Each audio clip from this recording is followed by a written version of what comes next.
Hypnosis to Change Your Life with Dr. Steve G. Jones.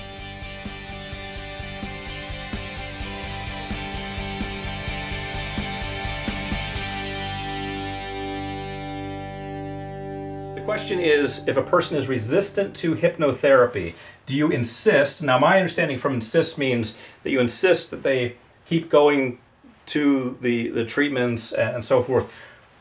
Insist is a bit of a strong word. You can suggest, so I would say you never insist, because you don't have the power to insist. You can't enforce, you're not going to be able to enforce that anyway.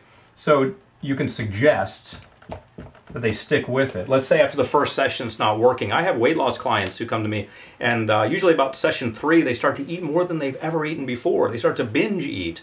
That's why I've worked in a binge eating session in the protocol.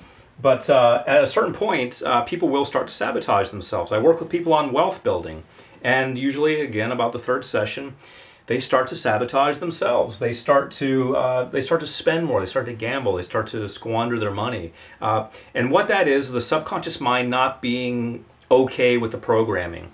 They have a payoff, as Dr. Phil would say. There's a payoff for them either being poor or being overweight. Maybe they get attention. Maybe something happened early on to them sexually where they don't want interaction from the opposite sex, so they put on this protective layer, as we say. They've gained these extra pounds so that they will purposely, subconsciously purposely, not be as attracted to the opposite sex, thereby not drawing attention to them, thereby not having the challenges, again, that they had in their childhood when things didn't go so well. So, and then financially, sometimes people sabotage because they don't feel they're worthy of it, because their parents always told them that rich people are bad or evil or what have you. So all sorts of things get in people's heads. So at a certain point, they're probably going to sabotage themselves. That happens. It's normal. I would suggest at that point that they continue on. Just say, this is normal. It's so normal, in fact, that I've built it into my protocol.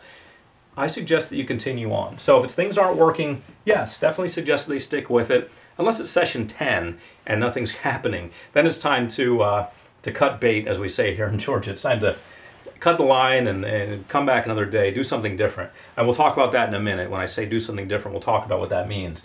But definitely if it's early on, you're in the 2nd or 3rd session, things aren't going so well, just tell them that's the way it is. That's the way it goes. That's to be expected.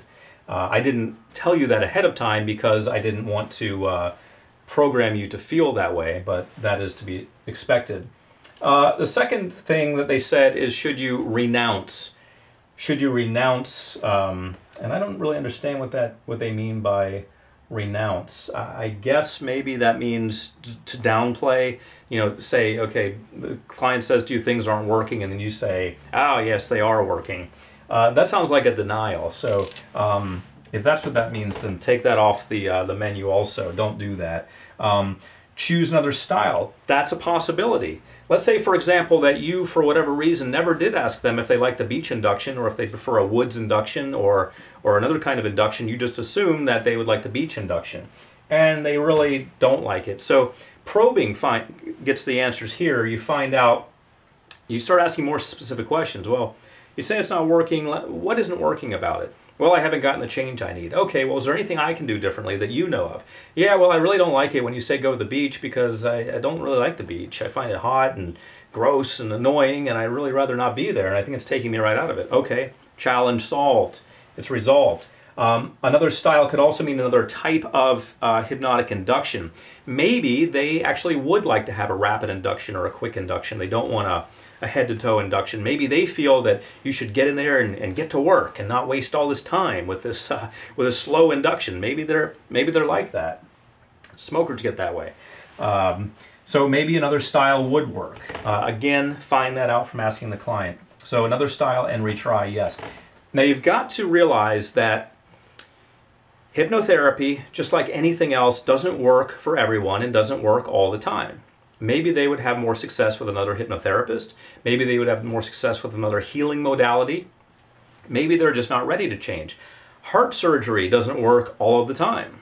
It doesn't always go the way they want it to go. And heart surgeons are very well trained. They've been through a lot of school, and you would think they know everything, and it doesn't always go the way they want it to go. So You need to realize that. You need to realize that nothing works every single time. When a client is not having results after a few sessions, when I say a few, 3 is fine. Once you get into 5 and 6, you should be seeing some results. At least they should be changing the way they're thinking. If you're still up against that brick wall and nothing's changing, you must refer them out. You've got to stop and refer them out. And the way you refer them out is you say, look, I apologize, this this isn't quite working out. Say it in your own polite way. I'm going to refer you to someone who I feel can help you. And then you refer them to someone else. You always give them somewhere to go. You never kick a client out onto the street, so to speak. You never say, well, it didn't work. Sorry, try something else, whatever else you want. I don't know what to tell you. You never do that. You have a list, we used to call it Rolodex, but now it's probably a list in your cell phone, of people you can refer them to.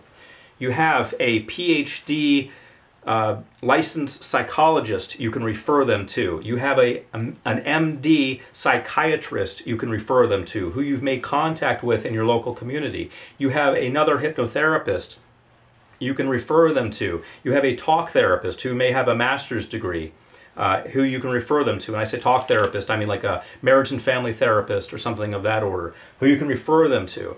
You have a list of menu items you can share with them, and you can refer them out. You must give them a name and a number and let them know that, and you put that in their file. You do not ever just kick them out. So that's again, my long answer to a short question. Hypnosis to change your life with Dr. Steve G. Jones.